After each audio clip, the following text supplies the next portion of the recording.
The episode kicks off in Winterfell, where Theon Greyjoy is absolutely livid to discover that Bran and Rickon Stark have vanished. His initial reaction is one of fury and a frantic search, demanding the boys be found unharmed. However, his desperation quickly boils over into cruelty. You can see his violent outburst. At Harrenhal, Lord Tywin Lannister is busy dealing with rebellions and investigating an attempt on his life. He continues his fascinating and dangerous interactions with Arya Stark, who is still disguised as the boy Arry. Tywin is clearly impressed by her sharp mind and surprising knowledge of history, especially dragons and ancient heroes.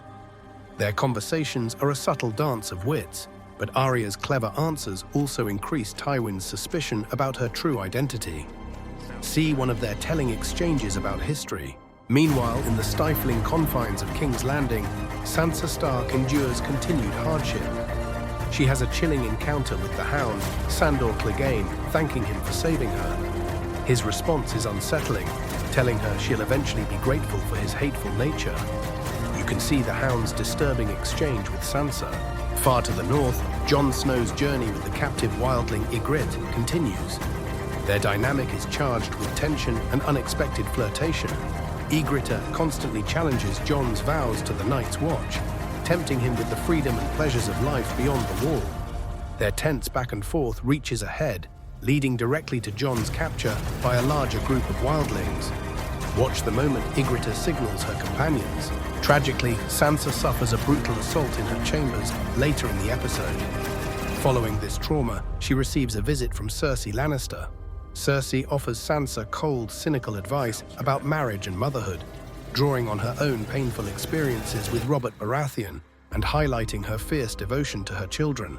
Back in the Riverlands, at Robb Stark's camp, the captive Jaime Lannister faces Lord Karstark, whose son Jaime killed. Karstark wants vengeance. Showing his cunning and desperation, Jaime attempts a daring escape by killing a guard. See his violent attempt. Across the narrow sea, in the wealthy city of Qarth, Daenerys Targaryen faces challenges in recovering her stolen dragons. She firmly refuses Xaro Soan Daxos's proposal to marry him for political power, asserting that her dragons are worth far more than gold or alliances. Daenerys confronts Ser Jorah Mormont about rumors of betrayal, acknowledging her distrust but tasking him with finding her missing children. Later, during a meeting with the ruling council, the 13, they are brutally murdered by the warlock Pyat Pree in a dramatic display of power. Pyat Pree then reveals he is the one who took Daenerys' dragons, holding them in the mysterious house of the Undying, and declares that Xaro Zoan Daxos has been crowned king of Qarth through their collusion. Witness Pyat Pree's shocking act against the council. He is quickly recaptured and dragged through the camp, beaten by angry soldiers. The fury of the soldiers is palpable.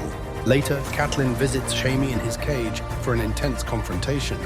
She accuses him of breaking his sacred vows as a Kingsguard, while Jaime fiercely defends himself by listing the awful kings he served and provocatively questions her own complex feelings, particularly regarding Jon Snow.